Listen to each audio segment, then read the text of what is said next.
Welcome back to Prof E Plays. I'm Prof E, and in this episode, we're going to make a character, a level 0 character for Dungeon Crawl Classics. I was just talking to my wife today, and I said, I don't know what I'm going to do for a new series. So then I looked over at my game shelf, and I saw my newly acquired copy of Dungeon Crawl Classics. I got it when I went to the Origins Game Fair. I spent maybe an hour there because my kids were not having it. But I did manage to pick this up for $10, which is an awesome deal. Normally it's a $30 book. But got it from $10 from the Goodman Games stand there. So I think this is going to then serve as the basis for my new series. So we'll see what happens. Okay, so Dungeon Crawl Classics, just for those that know, it's designed to, like many other games, kind of got this idea of combining some of the old school elements with newer elements, specifically from like a Dungeons and Dragons D20 based kind of system. So we're going to spend this session just making a character here. So one thing that's a little bit different about Dungeon Crawl Classics versus, say, if you play 5th edition Dungeons and Dragons, is that Dungeon Crawl Classics, when you create a character, there is no expectation this character is going to survive its first mission or first quest or whatever, M- because everything is totally random. Oh, okay, things are almost entirely totally random. You have kind of a few choice points, but very few. And they tend not to be particularly important mechanically, right? So instead, what is recommended is that when you play this game, is that everybody creates a set of 4 or 5 level 0 characters where you don't have any heroic levels whatsoever, and then you put the set of characters where you think about it, if you have like 3 or 4 players, each of them having about 4 characters, we're talking about sending 12, 16, something in that range characters into this dungeon, right? Whoever survives gets to level up to level 1 and gets heroic levels. And so that's basically the design of it. And if you've seen my other series where I was playing the Cepheus engine, I kind of like this idea of death and character creation being used to weed out excessively weak characters. I particularly like this implementation of from Dungeon Crawl Classics. So let's go ahead and follow the process as is laid out here. Now I've already made 12 characters. Since I'm going to be soloing this, I need to have a few characters available. So I've made 12. So I'm just going to make one more for lucky 13. Figure that makes perfect sense, right? All right. So I'm going to go ahead and open the book. I'm not a master at this just yet. All right. So here's what we're doing. First step is to roll our ability scores. Now, the abilities here are not quite the same as you'd find in Dungeons and Dragons clones. They're similar, though, right? In that you have strength, agility, stamina, uh, personality, intelligence, and luck. Right. So one thing you might notice is that there is no.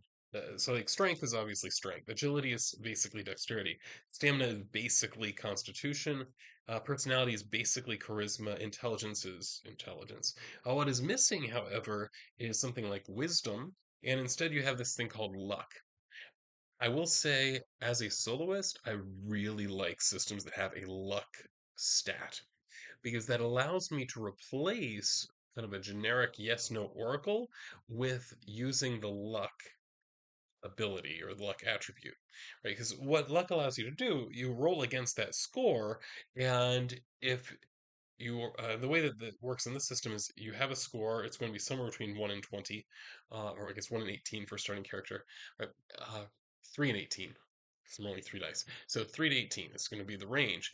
And then you roll a d20, and if you roll underneath that luck score whenever you are doing a luck check, right, then whatever the result is favorable for your character. There's also the possibility of spending your luck points effectively, and that then would make it harder to pass any future luck checks. So I really kind of like the idea of using that as a sort of oracle. So let's go ahead and go. The way that this works, unlike the way that most people I find who are running Dungeons and Dragons now, where you would assign your ability scores, that doesn't happen here. Instead, you simply roll 3 dice So you're going to get a number between 3 and 18 uh, for each of these attributes, and you just assign them down the line. So you could have any number of possibilities. So we start then with strength, and we have here the worst possible.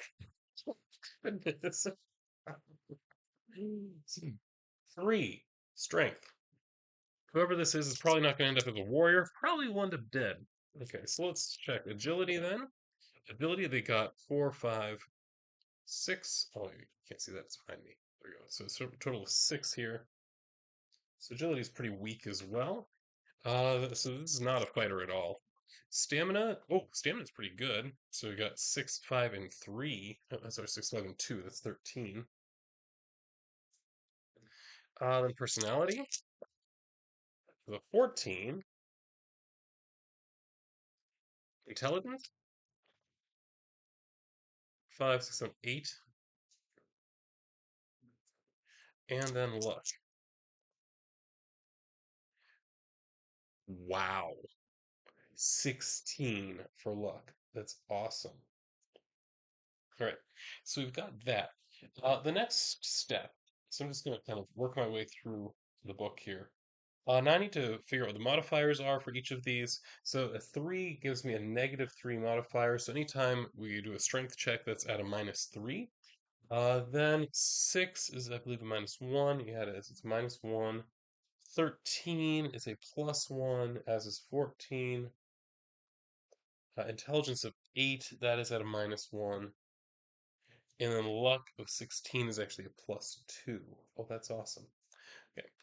Now, another thing, that luck score, every character has something that they're particularly lucky at, right? So to find what that is, I need to roll a d30.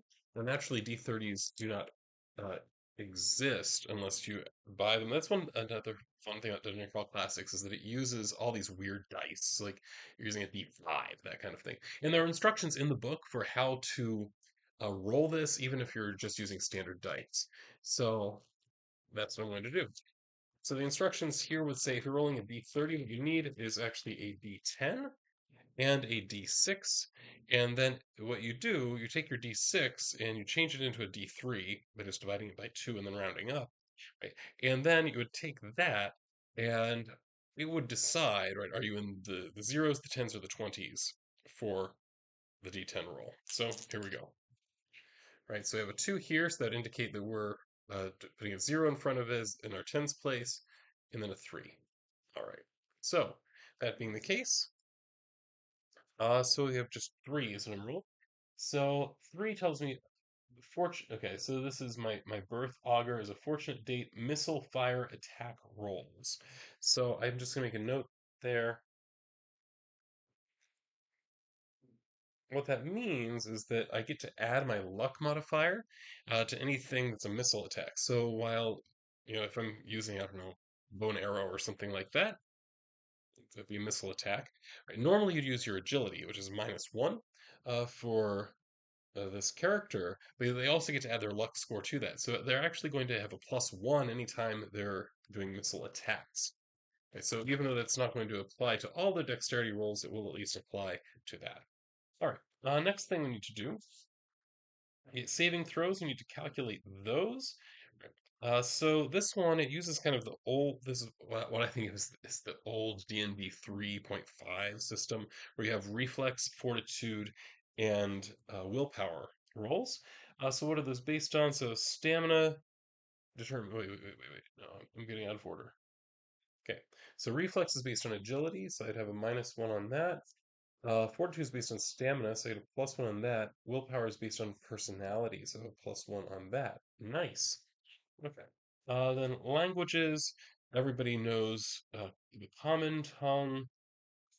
We don't actually know whether dwarf or elf or any of that yet. That's something that's determined randomly. Okay. Another thing we need to do. Everybody, all 0 level characters, get D4 hit points modified by stamina. So I'll roll my D4 here. There we go. Roll my d4. 1. Ah! Now stamina is a +1, so it is 2 hit points.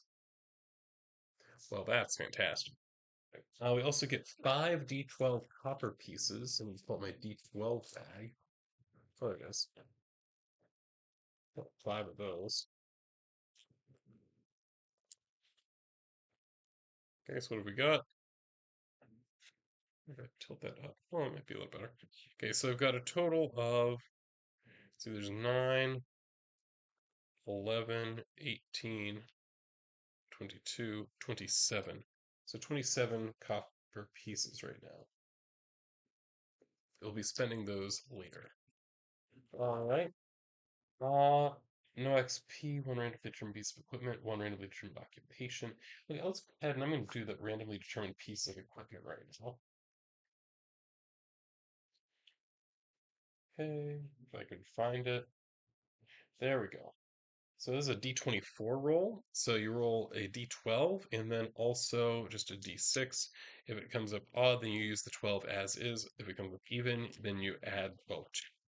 So even, so it would be 8 plus 12 would be a 20. So a large sack is what we get as our random. And that's nice because otherwise I was gonna have to spend money on a sack of some kind to carry my stuff. All right. Now, randomly determined occupation. So there's a D100 table here. So let me pull up my D100. Which I mean, I just roll a D10 and then a percentile die. So here we go. And it looks like that is a 64. So 64 tells me, oh, it's a halfling vagrant. This is my first halfling. Cool. So as a halfling, okay, so occupation halfling vagrant.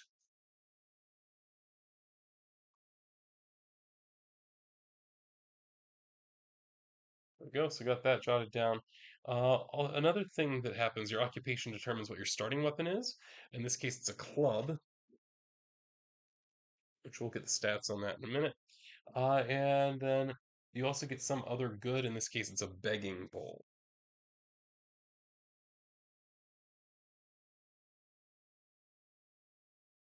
The last stat that I need to get down is AC, which is just going to be 10, and then your agility modifier added to that. So in my case, it's going to be 9. Right, cool. Now, I do want to um, spend those 27 copper. Oh, I also need to determine my alignment. Um, so now this one uses, unlike the matrix alignment that you get in Dungeons and Dragons, this uses, actually, it's the same alignment style if you're aware of Shadow Dark. So you only have 3 alignments available: lawful, chaotic, and neutral. Right, so lawful means that you're in favor of things that are beneficial to humanity, so things like order, authority, loyalty, charity. Right, so it's basically what it's calling lawful. I would often think of as lawful good. It gets kind of combined those two. Right. Chaotic being the opposite of that, so we would think of as chaotic evil, perhaps, right? So believe fundamentally in entropy and seek constantly to undermine or rule those around them. They're willing to disrupt the natural order of things if they see material benefit in doing so. And then neutral are those that stand between the two. It's a balance. It's kind of the balance of nature, is what we've got there. All right. So now, because I have a halfling here, that does mean that I should check. Um, that means that they will be, one, if they survive, that they will be constrained in that elf, dwarf, and halfling are actually classes in this system. Okay, so the system has 7 classes, where you have kind of 4 of what I consider the basic classes of warrior, thief, cleric, and wizard. And then you have the 3 racial classes of elf, dwarf, and halfling. So I do want to double check halfling here before we move any further. So looking in the book, there's warrior, there's wizard, and here's dwarf, and a couple more pages, elf, and then halfling. Right, so, oh, I know that halflings. Okay. Halflings value community, family, and kinman and kinship. They're usually lawful or the very extreme neutral. Chaotic and evil halflings are extremely rare. So I think because of that, I'm going to go ahead and give this guy a lawful alignment. Cool. And then we need to do equipment. All right, so I'm going to flip to the equipment page, or chapter rather. Okay. I will eventually find, if I really try, it's going to be before all of my critical rolls. Okay, there we are. All right. So remember, I have a total of 27 copper pieces that I can spend, which is not much. Just put it that way. Okay. All right. So, one thing you immediately find out when you come here and you look at the table is that you're not going to be buying any weapons or armor. It's just not happening because those all cost at least, right, 5 silver pieces. Each silver piece is equivalent to 10 copper pieces, so this would cost at minimum 50. So I'm not going to be buying anything. But fortunately, I do already have a club. A club does give 1d4 as the damage die. There we go. And then I would take that 1d4 and then I would modify it by strength, the strength of -3 being my modifier. Not going to be doing very much damage. I think that they do like a menu out at 1 damage. So there we go. All right. What you can buy with those copper pieces is equipment, right? So things that I might buy things like candles or perhaps chalk. Um, Now it's a vagrant. So I try to make this make some degree of sense as far as that goes. Right. So it's level 0. Let's go and write that in. Okay. So 27 copper pieces. So what does I have that it would cost a lot of that? I already have a large sack, so someplace to put my stuff, which is nice. I'm real tempted to just say like a couple torches and like a bunch of rations. I think that makes sense. So I mean like 5 days rations and 2 torches. And that would spend all of his money. That's it. And the last thing I do actually want to name him, even though odds are reasonable he's not going to survive the first session. Um, I've been trying to keep with names that start with the same letter as whatever the occupation is. So here, just to give you some idea of what I have. I have Igor the indentured servant, uh, Charfendel the elven chandler, so chandler, right. Weston the woodcutter, Marv the mendicant, Phineas the farmer, Ferb the farmer. Yes, uh, I spelled them both with F's though.